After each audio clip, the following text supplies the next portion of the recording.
What's up? What's up? What's up, everybody? This is Real Talk Football, episode 9, and I'm here with my guy, Coach KG, and here I am, Rock Too Easy. See, I've been sipping on the wine, so you already know I've been tripping out here, man. I already been tripping out here, but we got some college upsets. We got the big games to cover. We got some trades in the NFL. We got some high school to talk about. We got a crazy old man that's the owner to talk about. And we about to go live, baby. Let's go. Let's go, Cowboys! Hey!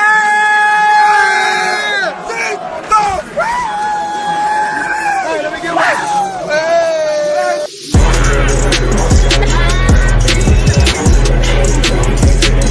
Let's fucking go! It's about that motherfucker. Y'all motherfuckers have me flipped on. I think it's about that right. Oh!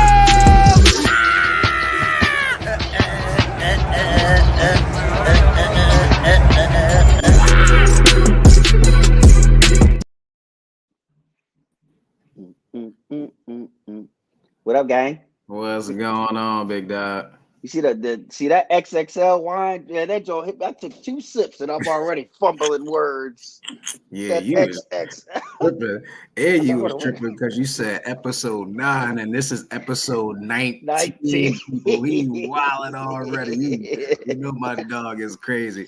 But what's going on, people? Make sure you tap on that like button. You tap on that subscribe button and you make sure you share our pages: YouTube, Instagram, TikTok, X, formerly known as Twitter, Instagram. Listen, we got a big show today, bro. But before we get to the show, how you doing, big dog? Oh, man, I'm good, dog. I'm good. Been a long day, long week. My birthday weekend coming up. Yes, Your boy getting sir. old out here. Yeah. Your boy is getting old. Hey, don't say that because now you know I'm older than you. Don't be talking about you getting old. So we can't even do that around here. Oh man, yeah, nah, dog. I'm good, man. I'm ready to take this week off next week. Just relax the mind and the body, man. Yeah. Everybody needs it. Everybody needs that stuff, Yes, man. sir. How you feeling?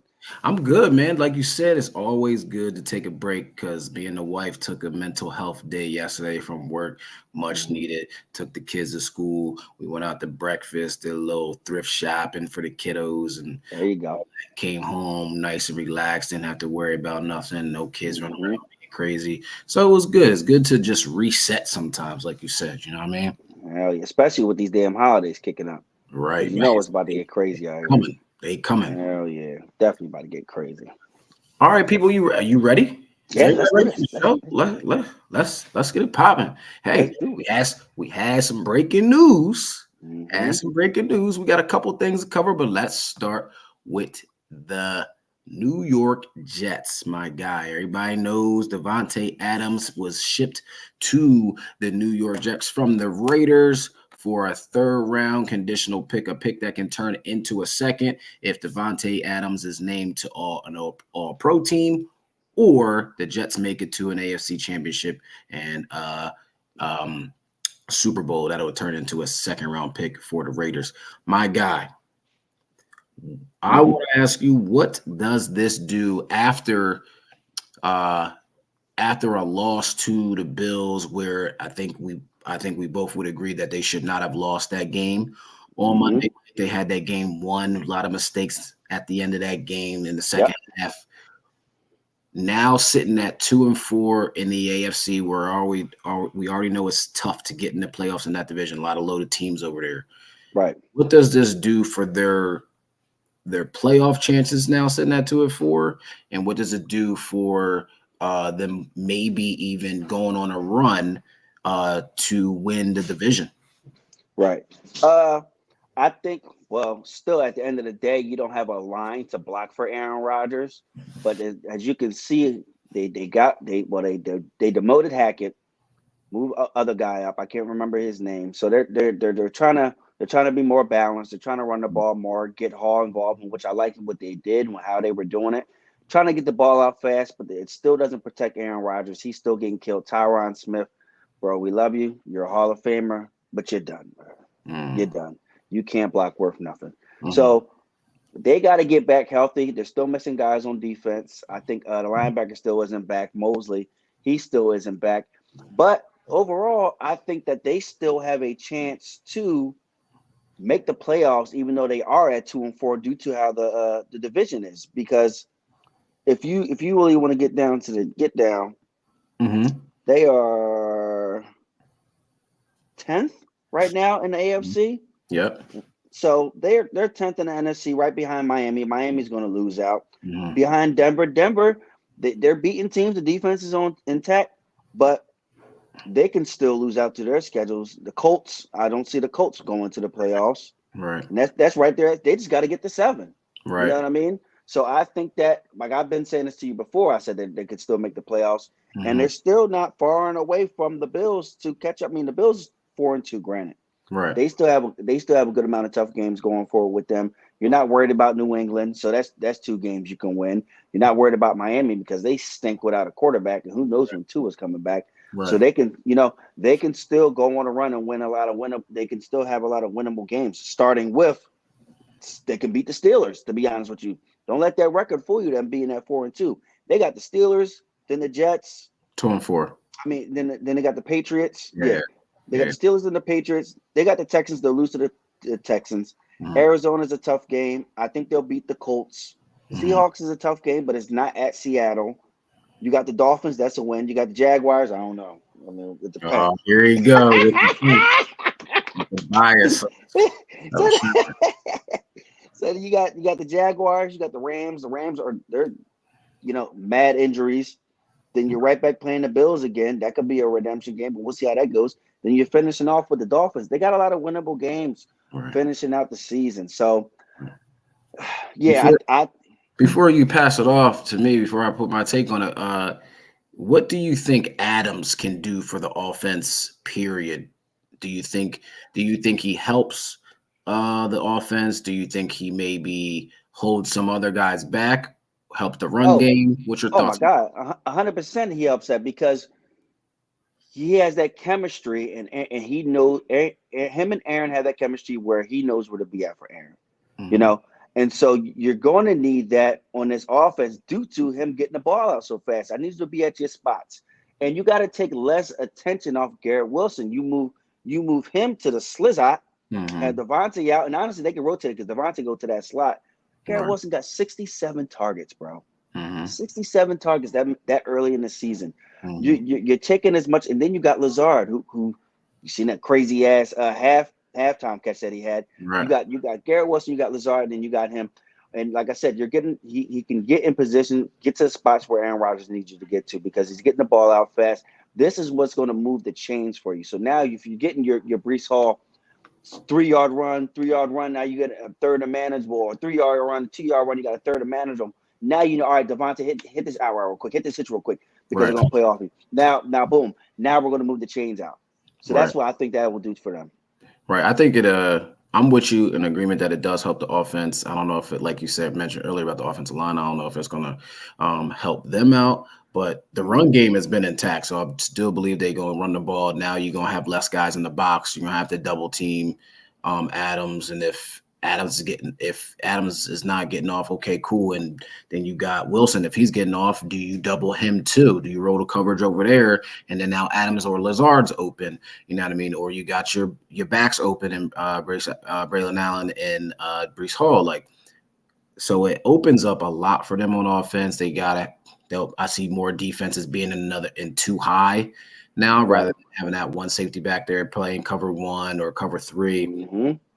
So I think the run game now. Yeah. So the run game was already intact in my opinion. You had Breece Hall run. They just weren't doing it enough. But Breece Hall ran over 100 last week. He went crazy on Monday night. For me, I think it helps for in regards to Adams. I think it does help Rodgers. It helps the run game. I think ultimately it does help Wilson. You know what I mean?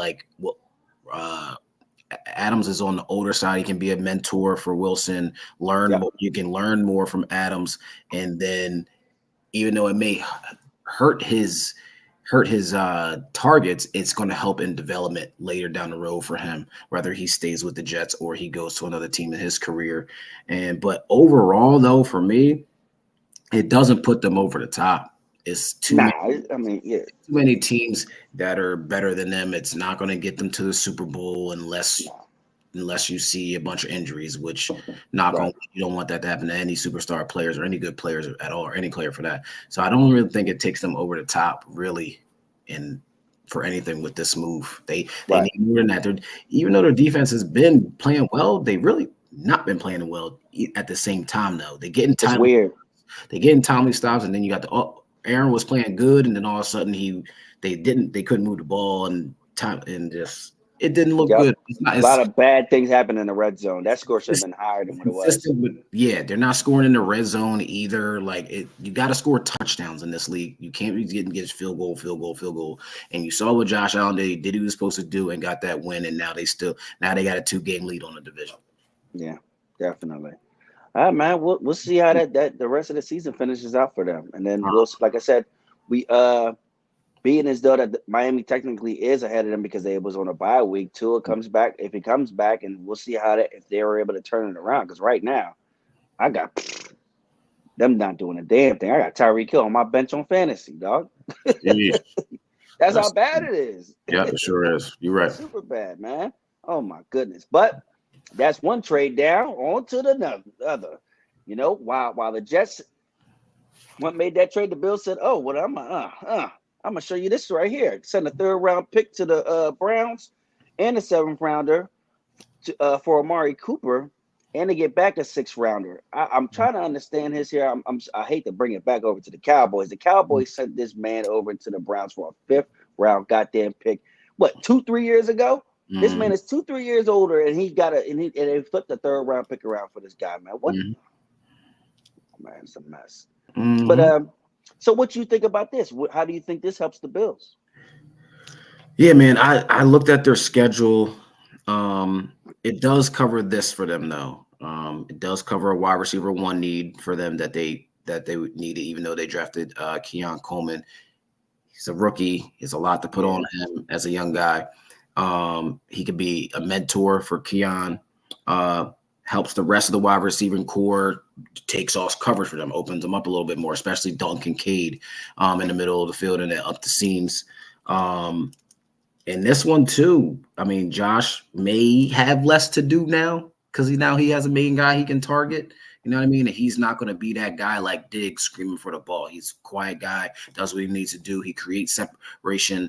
Now, this is going to help with defenses not just going straight to man-to-man coverage with them because Amari Cooper is a guy who's a man. He can beat man coverage. So you ain't gonna be able to play man to man on him because he gonna create separation and get open. And then this one, just like the last move to the Jets, this don't move the needle for me either. Yeah, you could win the division, but where else you going? Right. Your defense is solid. You don't have you got Josh. You add Cooper. You just got Josh on offense. He's got to be Superman every week. You don't want that out of your quarterback, man. So I don't believe they sitting at the top of the division. They top 4 right now in the AFC, which is great. You get in. But are you going to win the first playoff game just because you home and then lose the next week? Whether it's you playing the Ravens or going to the Chiefs, I don't know. Mm-hmm. So, good for the Bills. I'm glad they got somebody, but I think they need help on defense. They don't really have a pass rush, even though those teams, they've been playing well, though. I will say that. They've been playing well on defense. Coach McDermott is always going to have his team ready to play, especially on defense. So offensively, they got the need they needed. Let's see what happens this following week if Cooper even plays. Right. I think passing the physical, I think it'll be fine. But see how little the playbook may be. Who knows? Right. Yeah, I think this definitely does help them, but it doesn't move the needle. But you are getting a wide receiver 1. Dude, 2022, he had 1,100 yards. 2023, he had 1,200 yards. So he's still out here catching wreck. My only problem with Coop is always been his problem since he was in Oakland. Dude just mentally checks out games. So where you got a dude who will mentally check out a game and just disappear and just stay quiet compared to a Diggs where if he ain't getting to seeing the ball, you gonna hear about it, you know. Right. So it's what you're getting for him. He's still productive. He can still do what he does. He's still one of the top 5 best route runners in the league. Mm-hmm. So he definitely helps them, but it does not move the needle for them. Hopefully James Cook will be back, and then the young boy who took over, he went crazy too. Well, So really and well. yeah, and that's what we were saying a couple of weeks ago, where it was like just the Bills started getting away from themselves and putting more on Josh Allen, having him throw the ball more when you had a good running game. So now we're seeing you got two good running backs. Right. Keep that balance that you got in your defense, who's been keeping you in these games and doing what they need to do once they get out on that field. So I don't see they might win a playoff game depending who they match up against. Mhm. You know, Well, they're they can get in that top 4 and get right. on. Yeah. Yep. Because you got it going to Buffalo in January. Hard to do. Granted, Yeah. Josh Allen choked against Burrow. Burrow had no lineman and went up there and cooked them in the snow. Yeah. So we'll see how that turns out. Like I said, this is an AFC fight to the finishes. That's where I feel like it's turning out to be, and we'll see who comes out on top. Yeah. It may come down. It may come down. Not may. I think it will come down to them tiebreaker games. Yep. At the end of the season, who gets that 5 to 7 or 6 and 7 seed at the end of the year, come week 17 and 18. Definitely, and not even just that, because that when they play Buffalo again, that's the second to last game. Mm-hmm. That could be for the division right there. We're talking about for the Jets, not Buffalo. Yeah. That could be for the division right there, for all we know. Right. Mm-hmm. For sure. All right, listen, man. Moving on to your twin. Your boy, Jerry Jones, man. He had a lot to say to a couple radio hosts a couple days ago after the game. He lost on his birthday. He was a little upset. You know what I mean? You got the clip for us? You got the audio? You ready? Yeah, man. Go ahead and play that thing, man. Can you hear it? Looking back at decisions. Okay, so Jerry, 1970, a little different from this past off season in building the team we're talking about today, which there was a lot of criticism that you guys didn't add, didn't spend, and don't add, and don't spend, and are not aggressive enough with some of the problems that are still haunting the Cowboys today that we see play out on the field. That's the point of talking about the off season. I remember those criticisms very well. Okay, so what? This man, to be accurate. This man said, "So what?" My point is, it seems like. Let me tell you what I'll do. I will let us sit down and look at the decisions we've made over the last several years. Okay, I'll look at it. Now, if you think I'm interested on a phone call with you over radio and sitting here and throwing all the good out with the dishwater, you have got to be smoking something over there. Bro, he's really crazy. Crazy. He's really crazy. Like, the thing is, what I took from it was that, like, because he told it towards the end, and he said that he was pretty much going to get Bull fired for asking questions. Sean Sharif, yep. Mm-hmm. What you come on the show for? If you're going to try to get somebody fired because they asking you the questions that you don't like the questions? Because he asking you the truth, trying to get the truth out, and you want to be a fraud that you've been being a fraud for the last 30 years ever since you took over? Mm-hmm. Take some accountability for not upgrading the wide receiver room, not upgrading the running back room, not upgrading the defensive line and getting more depth in the back end at safety and corner. You did this, man. You supposed to be this GM. Don't act like I don't draft well. And It ain't about just drafting. You don't do nothing. Free agency, you don't spend money. You keep people on contracts longer than they need to be. You sign players to these crazy deals and they don't know how to structure contracts the right way. So they screw up the cap every year. You paid a man $60 million to be mediocre. And we got one weapon on offense, and it's CeeDee Lamb, and all defense have to do is double him, and we got nothing else because we don't got no run game. So if you this great GM, whose fault is it then if it ain't yours? What was your thoughts on it, bro? That's your man. That's your twin. That's your man. Hold on. See, the difference in me, I won't get mad and defensive. You know, Facts. I'm own my wrongs. Mm-hmm. But at the same time, I'm a winner at all costs. Mm-hmm. And that's who that man was when he came into this league. Mm-hmm. A winner at all costs. Yep. And I think he had a couple experiences in the early 2000s that bit him in the ass. So Mm-hmm. now he's scared to spend. That trade for Roy Williams didn't pan out. Yep. You know, that picking up Brandon Carr didn't pan out. Facts. That was in the early mid 2000s, bro. It's almost 15, 20 years ago. Yeah, that was the last time we spent top dollar for a top free agent. Mm-hmm. And then, so now you have PTSD and you're scared to go out and spend some money. Right. Scared to go out there and cut a check on somebody. And let you tell it, oh, there's a check I want cash to win another Super Bowl. Bro, let's be honest with you. The fact that you are the highest gross owner in the league every year, that is your Super Bowl right there. You don't need a ring because your bread is coming in fluently every single year. Your bread is coming in top dollar every single time, and there's no way around that. Mm-hmm. You don't want to be great, dog.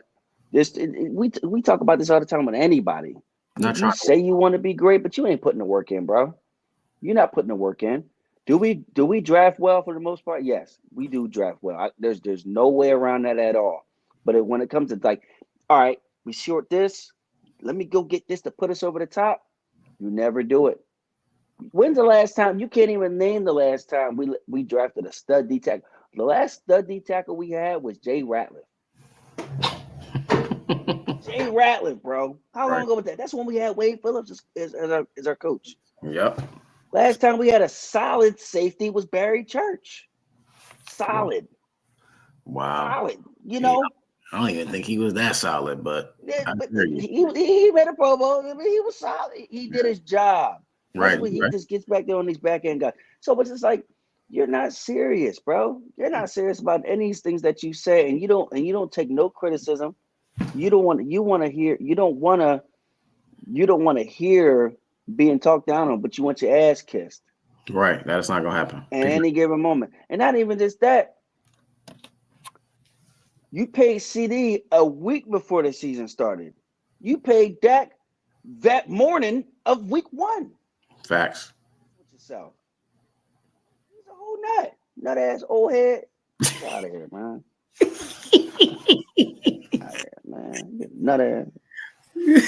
All right. My name. Hold on. You making my name and my sign look bad, man. You're making the Libras look bad out here, man. Listen, man. We ain't gonna spend too much time. I don't want my man to get frustrated. I ain't gonna get frustrated on this show neither, because we all know before the season started they was gonna be trash. Yeah, facts. We knew that. We are probably two of the most realist Cowboys that there is, because we see it before it's coming. And we ain't on the delusion that we win a Super Bowl everywhere. We win a Super Bowl. We're not one of those Cowboys fans that say we're gonna win a Super Bowl, because we can see it. The roster is not there. So moving on, do your thing. Forget Jerry and let Rock Squeezy Jerry do his thing. All right, man. So we on to this high school recap. I really only got one game to cover, and that was the LaSalle versus Bonner game. LaSalle, number 1 team in the state, came out on top, still the number 1 team in the state. Bonner came out sloppy, turnover after turnover early in the game, and then the next thing you know, it's going from there. You got to play mistake-free football to beat this team, man. They're so fundamentally sound on defense. They have the weapons on offense, and they still don't have Julian back, McFadden. So we're going to see if there's anybody who can run with them come playoff time. But as of right now, they're the cream of the crop. Bonner, I hope Bonner bounces back, because that's still a good team. Like I said, they started out sloppy. But it's going to be, we got about a couple weeks left, and that's when the dogs come out. Yeah, I want to see a rematch from I would say about, I think it was before COVID, Emotep versus LaSalle, maybe in that 6th championship. You know what I mean? I want to see what that's looking like, man. That'll be a good game. It'll be a good game. Plus, they played each other. I want to say they played like 2019 around there at Springfield High School. It was a good back and forth game, but LaSalle ended up squeaking it out by 3, I believe. It's a long time ago. Okay. Yeah. Man, like I Wait. said, It's a big game this weekend, though, LaSalle. yes, sir. No. Hold. Mistake. My fault. Go ahead. St. Joe's Prep versus Yes. Roman Catholic. Yes. My fault. That's gonna be the joint. I'm definitely pulling up. It's at Franklin Field Saturday night, 8:00. Make sure you're there. Me and my bleacher seat. I'm gonna have me a little hoodie on. You know what I'm saying? I'll be pulling up, and I'm in there like swimwear. Right. I don't know how I feel about this game because I think Prep might get the edge on them. Ooh. Only because Roman ain't good at them kids. Don't really like tackling like that on defense, man. Okay. Kids don't like tackling like that on defense. I've seen that in the Malvern Prep game, and then I've seen it again. I forget who else they played. Who was it they played? LaSalle? Was it? No. I forget who they lost. Oh, they lost to Bonner. Yeah. They lost to Bonner. Yeah. Kids, man, you got tackle, man. And Prep got a good running back. Real smart. He sees it and then he's going. Like they have a really good, and the defense is intact. Their corners are young. I like the young kid, number 20. I forget his name. It's not coming to me right now, but they're going to have to be able to stop Ian Stead. They're going to be able to stop Samaj Bills in that passing game. So we'll see how that goes. If they're able to stop Prep's run game, I think Roman can come out on top. But if Prep come out and just run the ball, it'll be a long day. Definitely a long day for Roman. Got you. There was a game around here. It was a big upset, crazy upset. Downingtown West loses to Bishop Shanahan 28-22. Bishop Shanahan is a 4A school. They got no business being on the field with you as a 6A school. So that's a huge loss. Downingtown didn't drop in the standings. They're still sitting at 3rd and 6A standings. But that is a major upset last week in Philly Burbs school area. And then this week, CB West plays North Penn. North Penn already losing to CB South. Not putting up any points, only scored 6 points, didn't score any touchdowns, just 2 field goals, couldn't move the ball versus CB South. Let's see what West takes from that film and what they can do to stop Dick Beck's offense, even though North Penn is back after a struggling year last year. Let's see what they can do at CB West this Friday night at 7 during the Pink Out night. One last thing before we move on. I know we shouted him out on a post this Monday, but my guy Ty Teasley from Hapro Horsham going over 200 yards, over 20 carries, 2 tutties, and a reception for a touchdown by Chris Roughton, their quarterback, in a win on Thursday night. It was about a lot of Thursday night games because of the holiday. Thursday night game against William Tennant. So shout out to Ty Tees. Great job, my guy, my jumper at EHH for track. Good kid, good athlete. Proud of you, my guy. Way to step up for your team when you got a lot of injuries over there to get that win. So big win for Happer Horsham last week against Tennant, man. All right, man. Moving on to college, bro. We had big games. We had LSU versus Ole Miss, PSU, aka Penn State. Versus USC, and we had Oregon versus Ohio State. Listen, man, LSU and Penn State went into overtimes. Both of those teams won by 3. So good, hard-fought games. Like we said, there was going to be some good games this weekend. One overtime, won by 3. But one stat from the Penn State game, and USC should be ashamed of themselves. They let Warren, the tight end from Penn State, 17 catches, 224 yards, and a touchdown. You let a tight end beat all y'all like y'all stole something on Saturday morning. Or Saturday afternoon. Oh my goodness, a tight end, bro. But he was lining up everywhere. He was like a Swiss Army knife. He was out wide. He was in that tight end. He was back at running routes from back there. So he was a Swiss Army knife for them, like I said, for Penn State the whole entire afternoon before this game was over. But 17 catches and over 200 yards by a tight end. Come on, man. If you can't cover it, you shouldn't be out of there, man. It's time to get out. Yeah. So I know that film session was crazy come Sunday morning. I know. I've been in a few of those. Been in a few of those. Let's get to the Ducks beating the Buckeyes, man. It was a great back and forth game. Offensively, everybody got off that we thought was going to get off. Gabriel, Basically. yeah, man. Gabriel from Oregon went for 341 and 2 touchdowns, 23 of 34. James, the running back, man, I like him. He runs hard and he's fast too. Like Ashton. I'm not trying to compare him to Ashton Genty because we know what Ashton can do, but this also runs hard just like Ashton does. 23 carries, 115 yards and a touchdown.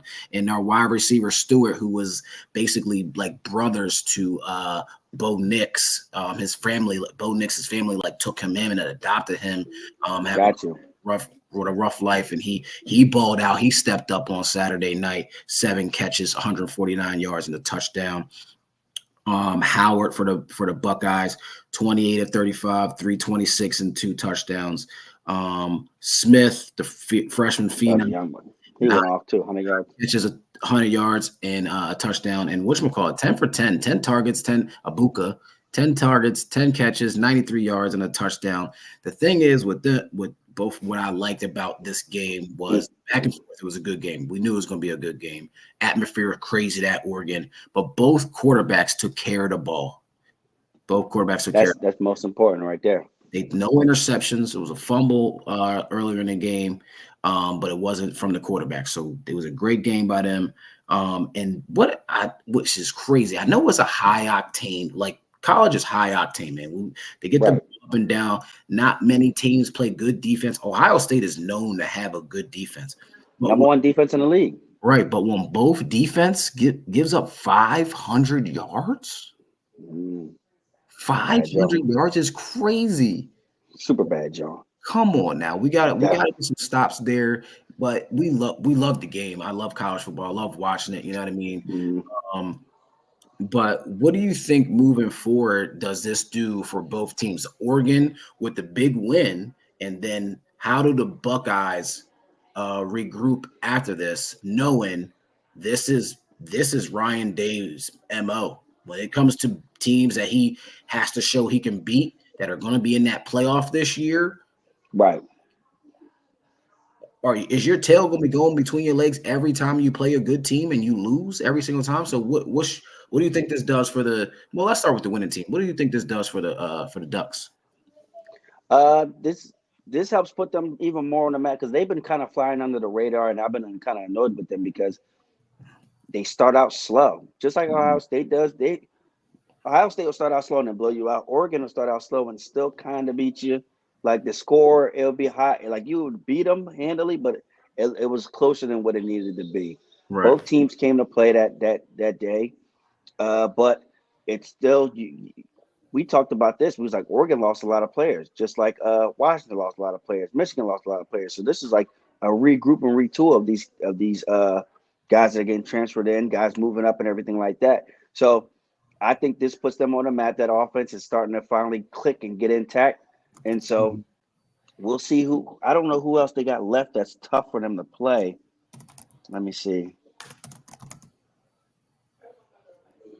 Because if they went out, they might. I mean, they're at the 3rd seed right now.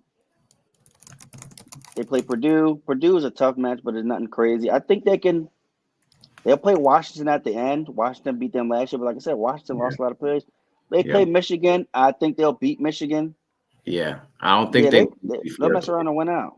I don't think they lose before the playoff. They'll be and see who they match up with in the Big Ten championship. Yeah, definitely. Yeah. I think they'll end up winning out. But both Ohio State and Oregon is going to play Michigan, so we'll see how Michigan comes out to play against both of those teams. Right. We're gonna stick with college now. I want to ask you, my man, is Alabama frauds? Because last week they lose to Vandy, or 2 weeks ago now, they lose to Vandy, and then they almost lose again this past week. And this team had no business on the field with them in South Carolina. They had to come back late and win by 27-25. Like, Mm-hmm. what is going on with Milroe? Is everybody catching on now with the offense?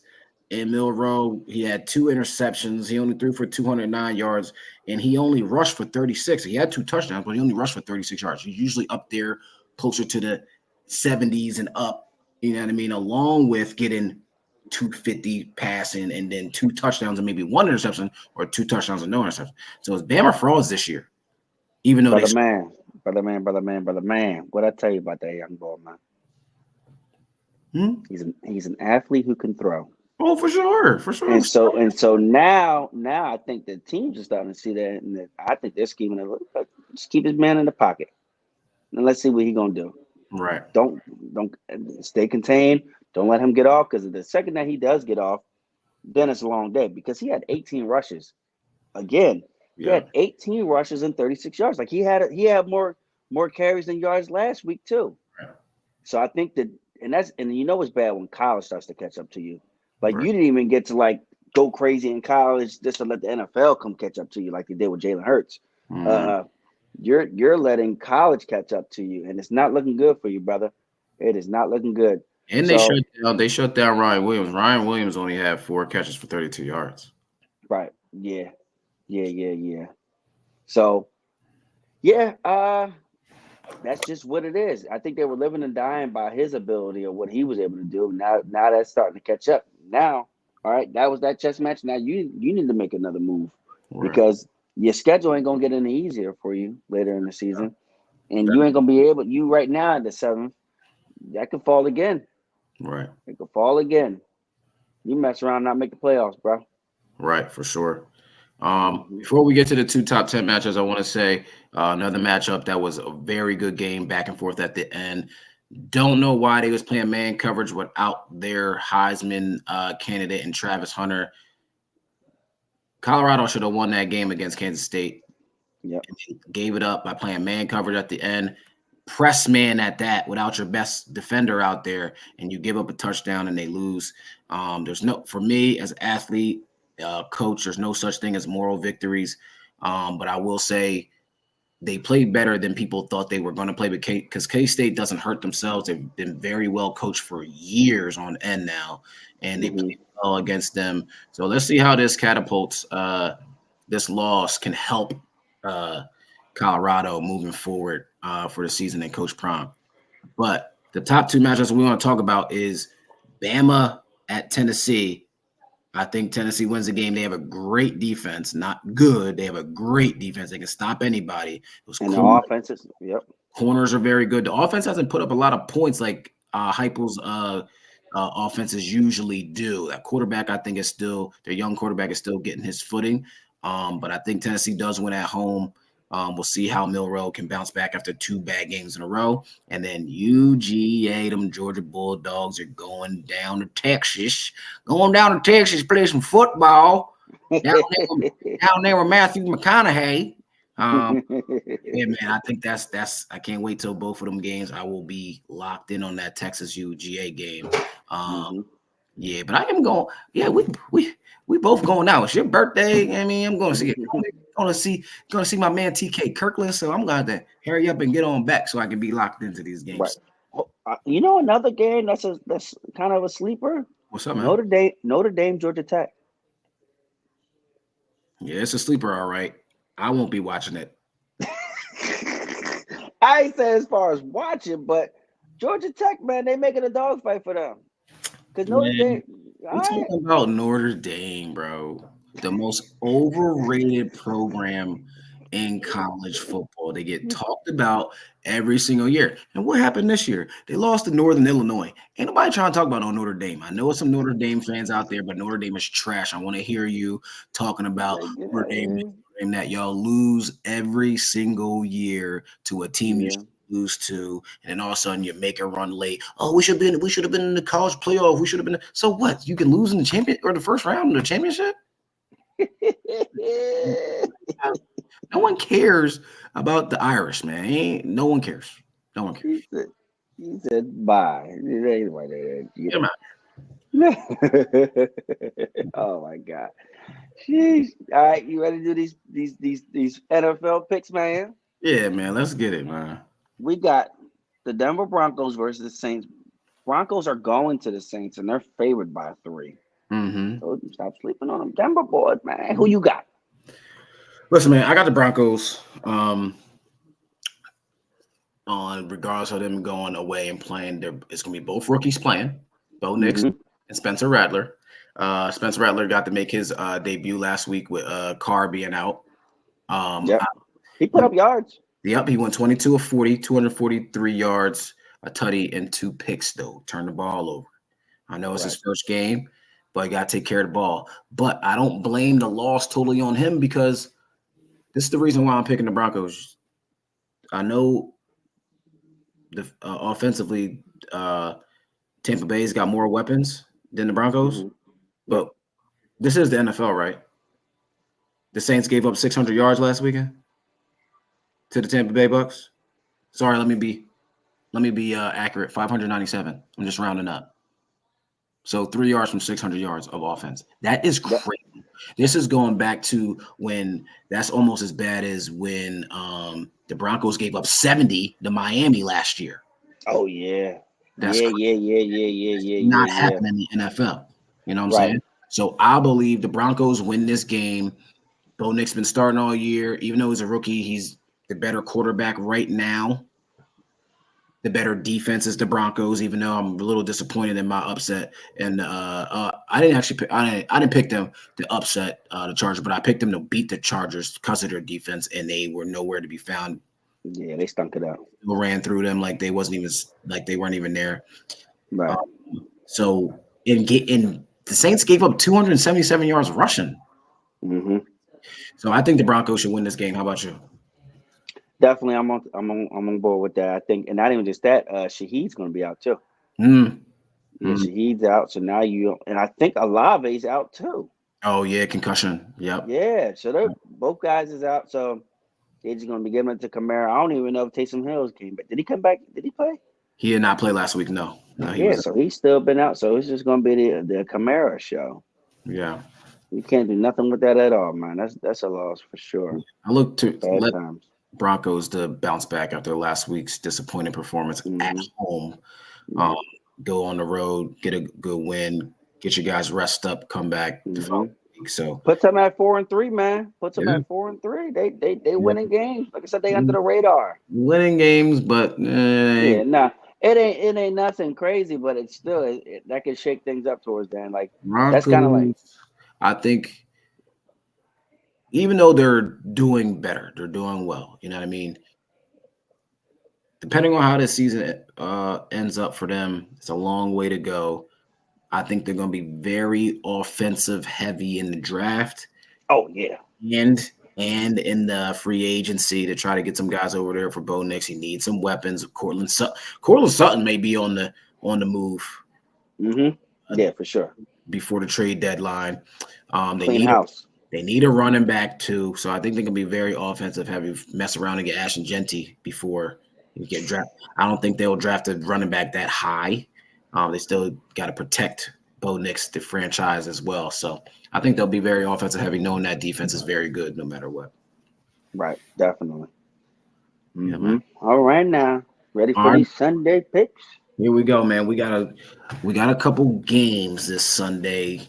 That are very marquee games. They're gonna be I believe they should be some really good games on. Who are you looking forward to watching this Sunday? I got the Vikings over the Lions. Ooh. Vikings over the Lions, still undefeated because while they put belts to asses to the Cowboys, they secondary is ass, and they got away with a lot of contact and holds. Mm-hmm. And you got Justin Jefferson; he's a superstar, so you know he's going to get every call. You got Addison. I think they'll still be able to get that ball out. Your loss of Hutchinson, him being out, totally bad, John. That we gotta talk about that too. We gonna come back to that. Yeah, go ahead. Yeah, the loss of Hutchinson is a bad, John, and I think that Brian Flores, he's just scheming, bro. Yeah, He's going to scheme up pressures to make Jared Goff uncomfortable. And so, yeah, I definitely got the Vikings winning that game. I got 2 more games that I got for my picks. I got the Seahawks over the Falcons, Okay. which I think is going to be a good game. But I think that the Seahawks' aggressiveness is going to make it tough for the Falcons to get that ball, to get their offense going. But granted, I said last week, 2 weeks ago, Kirk Cousins should get benched. Ever since I said that, homeboy been turning it up, man. Yeah. I ain't mad at you, First Cousins. You helping out my fantasy league, bro. First, Keep doing your thing. Keep doing your thing. he is balling, and the Falcons are they 4-2, correct? Yeah, bro. Yeah. Yep. But they're not using Bijan enough. No, they not. But Not using Bijan enough. I think you could see this was coming though. You got Kirk to throw the ball, not to hand the ball off. You got the weapons outside. You got Drake London. You got Mooney. You got Pitts. Tyler Pitts. Yeah. Pitts is kind of picking it up, but not really. And then you got Algier. Him and Algier are splitting them carries. Yeah, definitely. And my last pick I got the Niners over the Chiefs. Chiefs gonna get their first loss this year. This week. Ooh. Yep. Niners over the Chiefs. Wow. That's not my upset pick either. No, okay. We're gonna get to that too. That's not my upset pick either. Yeah, definitely got the Niners over the Chiefs. The Chiefs, they've been skating by beating teams due to them not having the weapons. Now you're going up against a team where the Niners, they've been flaky. It's so weird the way they've been losing games, and they'll start out hot or they have a good drive, nice drive, and the next thing you know, they're just below them and stuff. You know what it is with them? Once again, we talked about how they lost their pass rush step, 1 and 2. They corners his ass, bro. Who? Niners. Oh. They corners his ass. But I still think they'll end up coming out on top because I think the Chiefs corners his ass too. Outside of Young Bull. So I think Young Bull. The Young Bull on the other side. I can't remember his name off the top of my head. He's been playing well. Yeah. And remember, they just had a bye week, so coming off a bye. Niners is coming off the Thursday night, like a little mini bye. So a lot of teams, both teams will be well rested for that game. Yeah, I still got the Niners. I got the Niners for that. Okay. All right. What's your guess? I'm gonna do that one game last because we're gonna talk about that injury. But I looking into the division, the Eagles and Giants. Looking at that game, you got the Eagles coming off a horrible win. I don't know how any way to put it. A struggle win. You only win by 4 points over the Browns, a team that you should have just annihilated. Even though, you got your 2 best wide receivers coming back from injury, maybe a little sluggish, but the Browns is the Browns. You should have controlled them, even though they didn't score offensively. They scored off of a blocked punt and then a bunch of field goals, but they should have won by more than 4. And then the Giants, man, even though the Giants, and everybody talks so much about Daniel Jones and how he plays and how he either wins you the game or loses the game. That defense, underrated defense, has been keeping them in games with a lot of injuries on that side too. So I'm not going to put that game and just say Eagles should win, yes, but I'm not going to be surprised if the Giants win, especially if their defense keeps them in the game, and then Daniel Jones makes a few plays here and there because the Eagles secondary is not that good either, and neither is their defense. So they're not getting any pass rush at all, and the Giants are getting the pass rush even without Thibodeau. Burns was going crazy last week, or Sunday night against the Bengals. He did his thing. Chiefs, I got the Chiefs over the Niners. I don't know what you smoking over there, but I know what you're drinking over. I know what you're drinking over there. My glass is done. I'm done for the Niners. I got Chiefs over the Niners only because I think the Chiefs only have to focus on one thing, and that's the run game.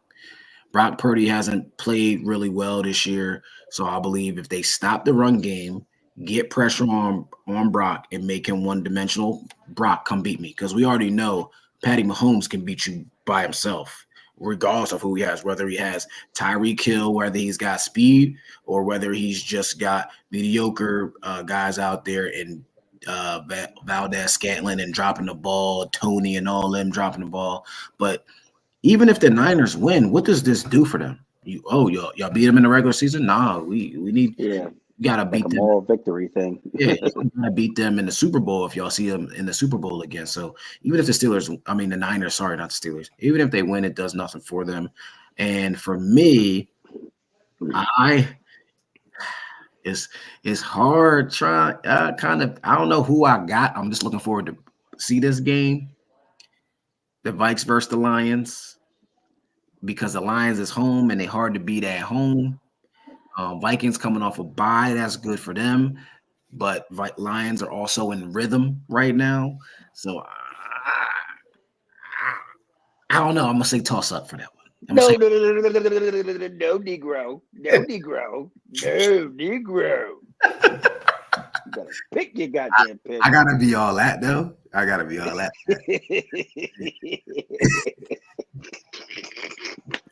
You better pick your goddamn pick, bro. Come on. I'm gonna pick the Vikings as well because of the defense. And what we got to talk about right now is the major loss in Aiden Hutchinson, the leading sack man in the NFL before his injury on Sunday versus the Cowboys, a broken tibia. He had to go into immediate surgery. We wish him a speedy recovery, man. What do you think this does for that pass rush and that defense now? Does this put more pressure on them DBs? Does this put more pressure on the offense to now having to score touchdowns and not field goals when they get in that green zone? Sorry, I don't call it the red zone, call it the green zone. Green zone means you got to go, you got to score. And does it put pressure on the organization to possibly sign a pass rusher? I was thinking, all right, Aiden's hurt. Do they before all this Drew Rosenhaus stuff started happening? Do they go after Hassan Reddick? I don't know if they got the money because they paid a lot of guys. Mm-hmm. They just paid a lot of guys, so I don't know if they had the money to do that. But this definitely helped. Extended Montgomery too. Right.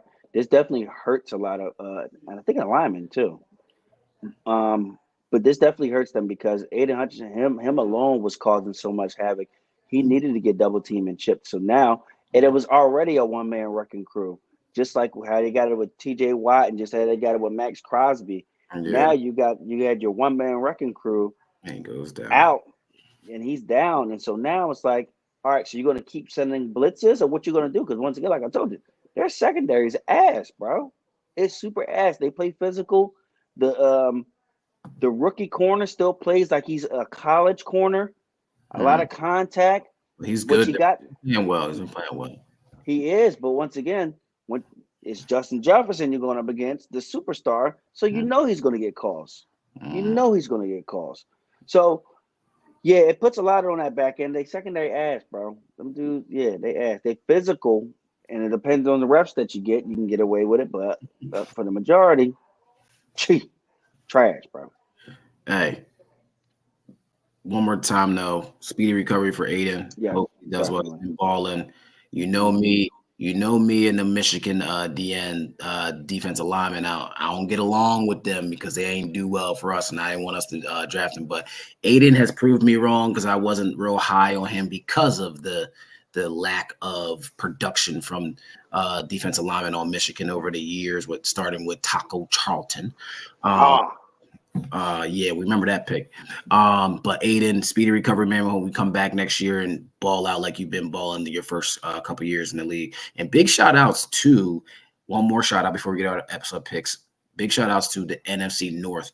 The Vikings are 5-0 and everybody else is 4-2 in that division. Everybody's going to probably get in that division because NFC ain't. Yeah.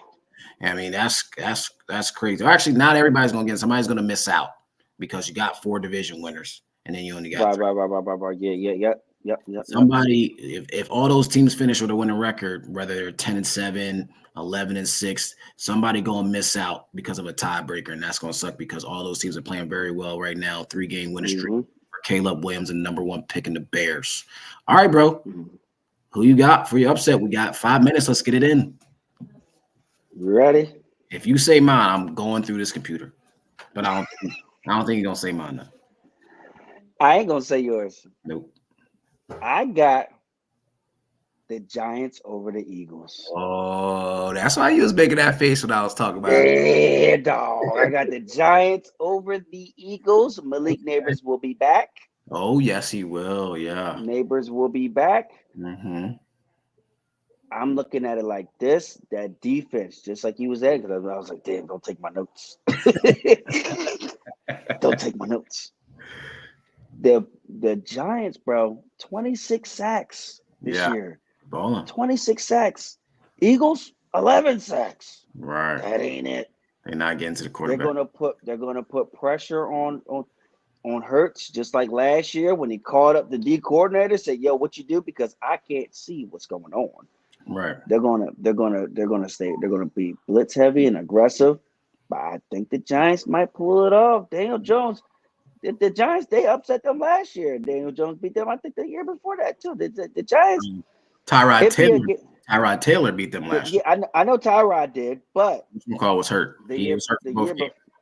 Right, but I think it was a year or two before that Daniel Jones beat them when he went on that crazy run and he fell by himself. Remember that? Yeah. Mm-hmm. I got you.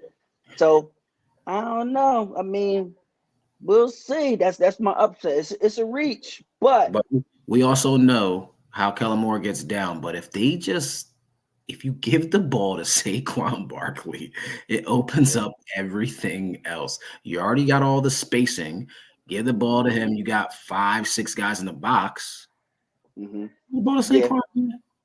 Yeah, he don't do that, bro. I don't know. Super pass happy. Does Jalen have control of the offense where he can just audible out? Because it doesn't seem like he's audible out of place. That's just me. He does at certain times, but for the most part, I don't. I think he don't even get down with that offense in general. Right. So, that's on the GM. That's on the office. That's on the coach for doing that. You're trying to make this dude something that he, you know what I mean? You want your, especially your quarterback, to be comfortable and playing his best ability at everything he does. You see Lamar, what they do there. They run that offense and that scheme strictly just for him, for a reason. You should be doing that there. All right, my upset pick, even though I was scared to do it, but then you know what I said? I said, you know what? Forget it. You know what I mean? I'm gonna stick with it. They benched my man, even though I don't think they should have benched him. I got the Steelers over the Jets. Making all this noise about maybe with Devontae Adams coming in. They making all this noise of possibly signing Hassan Reddick, but they ain't gonna happen before Sunday Night Football. And then you got the Steelers, who I think did not make the right decision in starting their start. Says all things are leading up to Russ starting this week. But the Jets defense hasn't been really playing that well. So, but if I think that Russ starts off slow and they ain't getting what they want, insert Fields, and Fields is starting for the rest of the year. Fields gets the win for the Jets, and they gonna beat the Jets Sunday Night Football. And this could be Fields coming out party if he comes off the bench and wins this game and seals the deal, gets an extension for this contract for the next year too. So I got the Steelers, you got the Giants.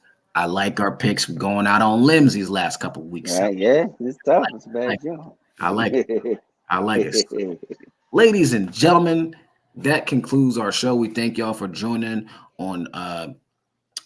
us here on StreamYard. We thank you for joining on YouTube. We thank you for joining on Instagram. Got a couple fantasy questions on Instagram. My boy Austin Hurl, one of my former athletes. Appreciate it. Everybody joining in this tonight. So listen, like we always say, we appreciate y'all for listening. We thank you for coming in. And you know what it is, man. We will be back next week. We're going to be live next week, too. We coming live with y'all. Y'all want to live? Also, we thinking about possibly getting some people on next week. Maybe next week. Figure it out. We're going to let y'all know before we shoot this week. This weekend. Like always, thank you. See you when I see you.